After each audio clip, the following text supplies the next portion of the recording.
ৰাইজ মই কথা এটা ইণ্টাৰেষ্ট পাইছোঁ। কথাটো এনেকুৱা ধৰণৰ, প্ৰথমবাৰৰ কাৰণে দেখিলোঁ পাকিস্তানী এজেণ্ট সজাই নোৱাৰিলে, লাষ্টত গৈ তেওঁৰহে ছিকিউৰিটি বঢ়াই দিলে গৌৰৱ গগৈ ডাঙৰীয়াৰ। তাৰমানে শুদ্ধ সত্য বিচাৰ কৰাৰ ক্ষমতা ৰাইজৰ নথকা নহয়।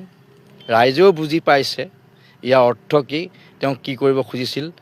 তাৰমানে অসমী আইৰ কাৰণে মাত মতা প্ৰতিটো কণ্ঠ ৰোধ কৰি নিজেই ৰজা হ'ব খুজিছে। AI জেনেৰেটেড ভিডিঅ' কাক গুলিয়াইছে, কোনে গুলিয়াইছে, কিয় পেজৰ পৰা ডিলিট হ'ল, চৰকাৰ আছে সেইকাৰণে এনেকুৱা হয়নে নহয় বাৰু?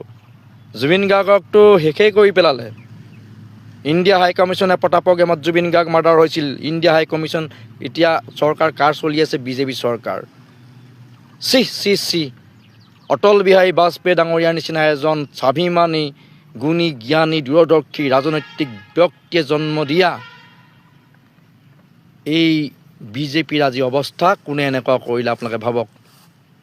ৰাইজ, মই বাজপেয়ী ডাঙৰীয়াক চেলুট মাৰোঁ এজন কবি হিচাপে। তেওঁ মোৰ কবিতাৰ উচ্চ প্ৰশংসা কৰি গৈছে। সেই মৎস্যেন্দ্ৰ গগৈ মোক আপোনাৰ সোমোৱাই দিছে জুবিন গাৰ্গৰ ন্যায় বিচাৰি যাওঁতে। সাহিত্যিক পণ্ডিতক এবাৰ আক্ৰমণৰ লক্ষ্য কৰা হৈছে। এখন কিতাপেই গোটেই হিন্দুস্তান এতিয়া কি কৈছে, খলকনি সৃষ্টি কৰিছে। তাৰমানে লেখকৰ যে পাৱাৰ আছে, লেখকৰ পাৱাৰটো কি বুজা উচিত। আমিও লিখিম আমাৰ আত্মজীৱনীত, গোটেই বিশ্বই পঢ়িব। কিন্তু মনত ৰাখিব, এজন লেখক হোৱাটো বৰ সহজ কথা নহয়। এজন লেখকে সদায় মানৱতাৰ কথা চিন্তা কৰি লিখে। ইয়াত নিজৰ ব্যক্তিগত স্বাৰ্থৰ কথা কোনো লেখকেই নিলিখে। যদি কোনোবা লেখকে লিখে, এজন লেখকেই হ'ব নোৱাৰে প্ৰকৃত লেখক। গতিকে ৰাইজ, মই এটা কথা কওঁ, মই আচৰিত হৈছোঁ এটা কথা ভাবি অসমৰ ৰাইজ, আপোনালোকে জুবিন গাৰ্গক নাপাহৰিব। কিন্তু এইবাৰ পৰিৱৰ্তন কৰিব লাগিব কথাবোৰ। চৰকাৰ পৰিৱৰ্তন কৰি হ'লেও জুবিন গাৰ্গক ন্যায় দিবই লাগিব অসমীয়াই। মই ইমানকে ক'লোঁ, কাৰণ বিজেপি চৰকাৰৰ ইণ্ডিয়া হাই কমিশ্যনে পতা প্ৰগ্ৰেমত জুবিন গাৰ্গ মাৰ্ডাৰ হৈছে। এইটো মই আটাইতকৈ হজম কৰিব নোৱাৰা কথা।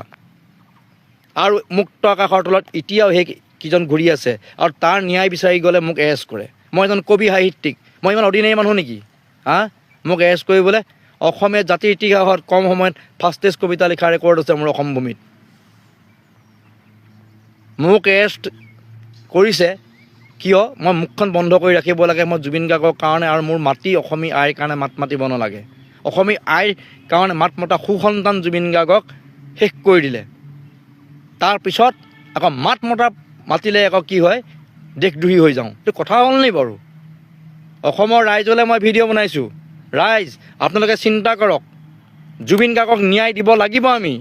জুবিনে ন্যায় পোৱা নাই, জুবিন নাই। এইবাৰ বিহুত গান গাবলৈ জুবিন নাই, শেষ হৈ গ'ল। কিবা অলপ প্ৰলোভন পালেই পাহৰি নাযাব, কলিজাৰ হিয়া আমঠু বুলি ক'লেই নহ'ব। আটাইতকৈ জুবিন গাৰ্গৰ কাৰণে ভিডিঅ' বনাই থকা মানুহটো মই নেৰোঁ। কিন্তু মোৰ জীৱনত মই কোনো দিন জুবিন গাৰ্গৰ এই ইছ্যুটো কেতিয়াও নেৰোঁ। আমি কনৌজী, গুজৰাটী, চবৰে বুদ্ধি কাৰ কি চব বুজি পাওঁ।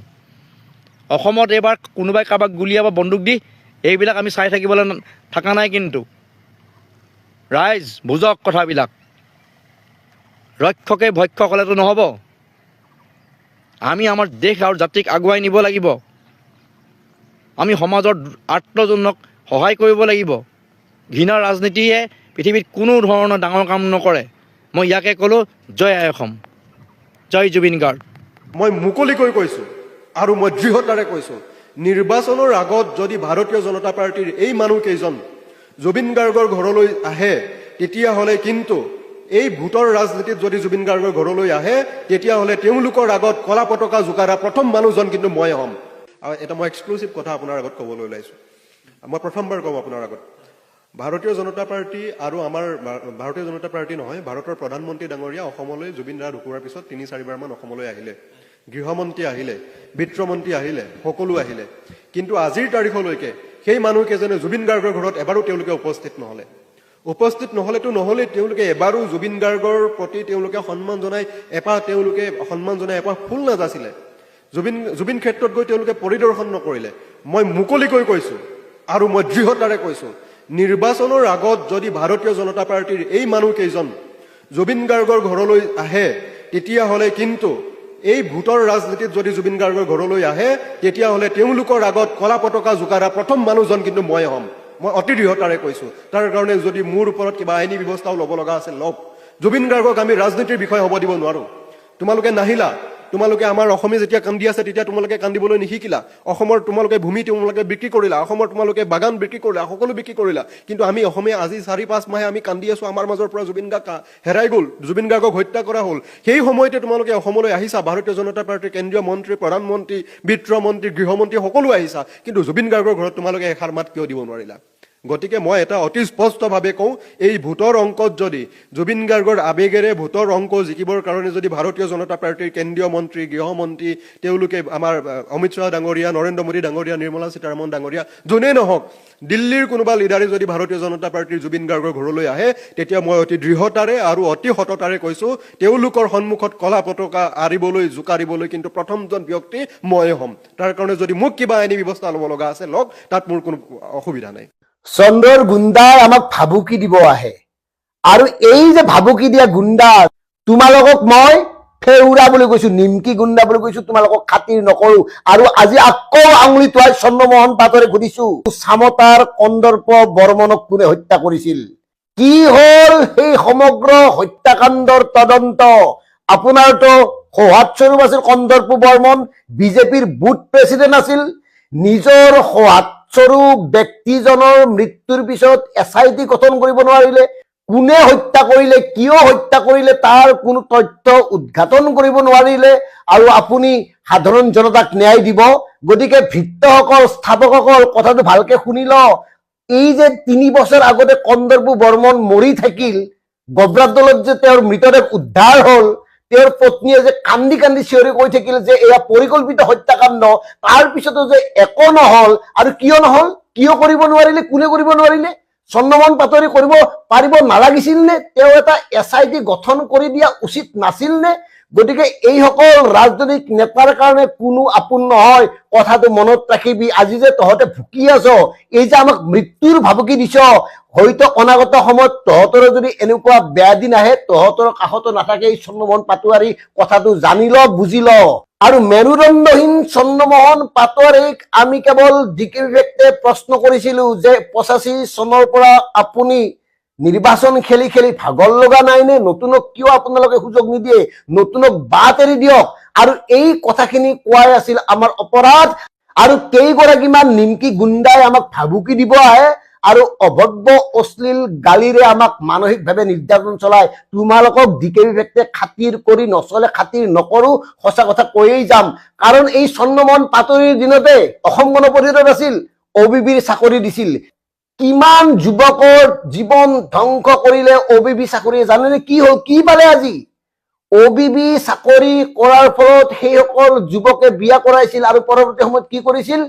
ফুটপাথত চাহৰ দোকান দিবলগীয়া হৈছে, দিন হাজিৰা কৰিবলগীয়া হৈছে, কিবাকে দিন ভিক্ষা প্ৰাণ ৰক্ষা কৰিবলগীয়া হৈছে। তাৰ কাৰণে দায়ী কোন?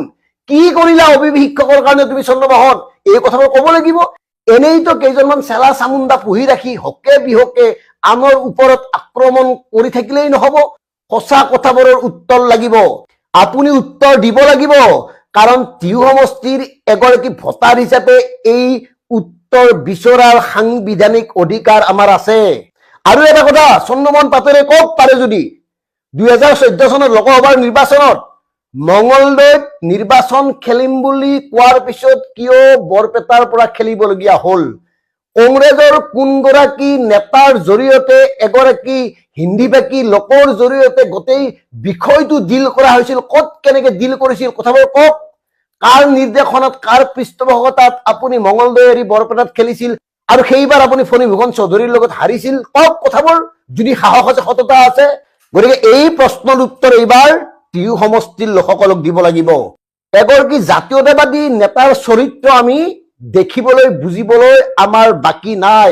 মেৰুদণ্ড থকা হলে তেওঁ তেওঁৰ স্থিতিত অটল হৈ থাকিলহেঁতেন, সিংহৰ দৰে গৰ্জন কৰি থাকিলহেঁতেন। আজিও তেওঁ নেচ পেলাই দিছে কেৱল ক্ষমতাৰ বাবে। আৰু এই কি ৰাজনীতি তেওঁলোকৰ পৈতৃক সম্পত্তি নেকি? মানে নমৰালৈকে তেওঁলোকে হৈ থাকিব? কিয় নতুনক বাট এৰি দিব নোৱাৰে? গতিকে দিলীপ শইকীয়া ডাঙৰীয়া সভাপতি, কথাবোৰ মন কৰক। আপোনালোকে নতুনক অগ্ৰাধিকাৰ দিম বুলি যে কৈ আছে, অগ্ৰাধিকাৰ দিয়ক, নতুন কোন হৈ থাকক, নতুনৰ লগত আমাৰ কোনো সম্পৰ্ক নাই, কোনো প্ৰয়োজন নাই, কোন হ'ব কোন নহয়, কিন্তু নতুনক লাগে, সি XYZ যিয়েই নহওক। কিহৰ বাৰে বাৰে এজন মানুহে ইমান সুযোগ পাই থাকিব লাগে? এওঁলোকে কি কৰিলে আমি দেখিলোৱে। চালা অসম আন্দোলনৰ কাৰণে 855 জন যুৱকে জীৱন দিলে, অগণিত নিৰ্যাতিত হল, উপেক্ষিত হৈ ৰল হাজাৰ হাজাৰ লোক, আৰু তেওঁলোকে কি কৰিলে? এই 855 জন শ্বহীদক ভৰিৰে মহাৰি কিডাল কৰিলে? বিশ্বাসঘাতকতা কৰিলে, প্ৰবঞ্চনা কৰিলে।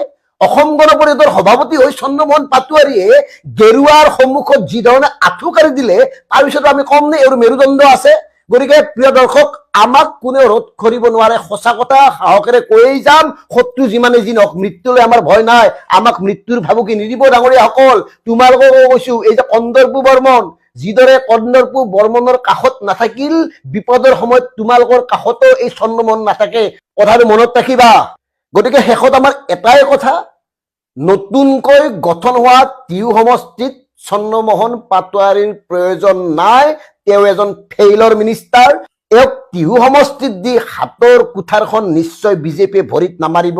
এয়া আমাৰ আহ্বান। অনাগত সময়ত চন্দ্ৰমোহন পাটোৱাৰীৰ আৰু অলেখ দস্তাবেজ আমি লৈ আহিম। ধন্যবাদ। জয় অসম।